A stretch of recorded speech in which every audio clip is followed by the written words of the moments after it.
Hey, and welcome to another episode of Driving with Mitch. We have just come back from the park. I'm quite wet from having the kids walk around. I was walking around and the kids were on their scooters.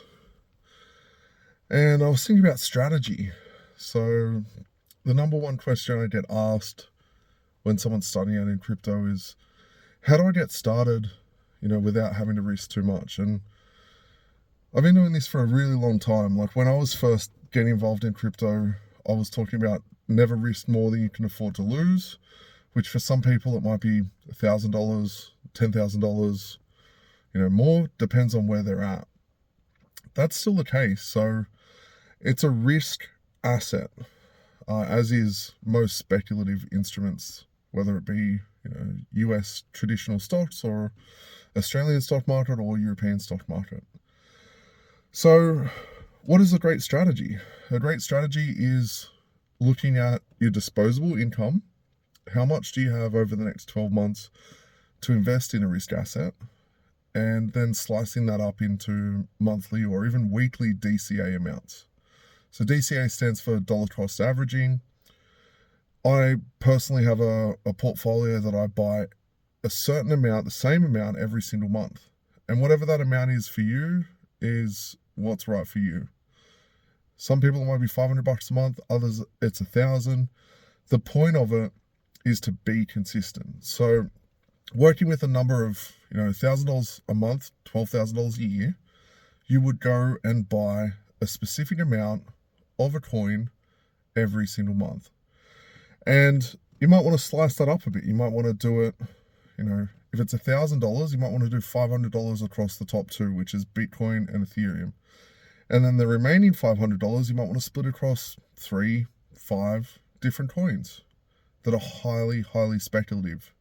They might even be meme coins. It depends on how extreme you want to go. So the important thing here is to be consistent and to follow your rules. And taking profits based on the cycle on those positions that you then take up on the monthly basis.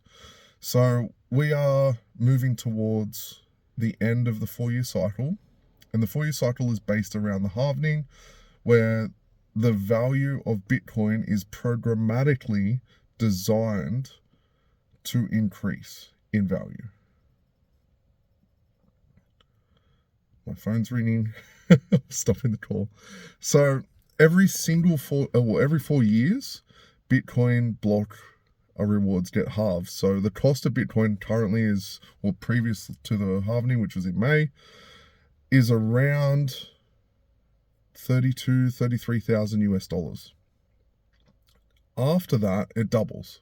So it becomes about $66,000 to $64,000 per Bitcoin it costs to mine. And that's all of the cost of the machines, the cost of labor, the cost of electricity. Some miners are spending a lot less on electricity than others because they've purely got the amount of load compared to others. Some people in Southeast Asia have a single machine and they fund their whole lifestyle from a single machine. And it's very common, also very common in Venezuela and countries that have hyperinflation on their currency. So the reason why I'm talking about the halvening is because we have what has previously been a blow off top towards the end of this year, between the end of this year and somewhere between, mid next year is when we should see a blow off top. Now, a lot of analysts that I follow are predicting for, 200K plus Bitcoin. I personally thought we would see 100K plus in the last cycle, and we topped out at like 69,000. So I think we will probably, when I say probably, I think there's a high probability we'll see 100K. I think we're going to top out at probably 120, maybe 130, maybe even 140, which is around 2x where we've seen this time because the law of diminishing returns kicks in. So, coming back to dollar cost averaging, you're wanting to be spending money every single month buying your altcoins, buying your Bitcoin, buying your Ethereum, and setting your exits, if you're a short-term holder, during the halvening blow off top, which is towards the end of this year, towards mid next year, which we'll be looking at different metrics and following the markets to see where that is, and I'll be updating you guys accordingly. Strategy, strategy, strategy. So it's important to stick to these rules, whatever you decide when you're in a bear market or when the emotion is not high. And then once you get to the point where emotion is high, let's turn the light back on, you stick to those rules and you do not deviate at all, because it's very easy in a market that's euphoric to be like, this is going on forever. I've been there. Many people in the crypto market have been there.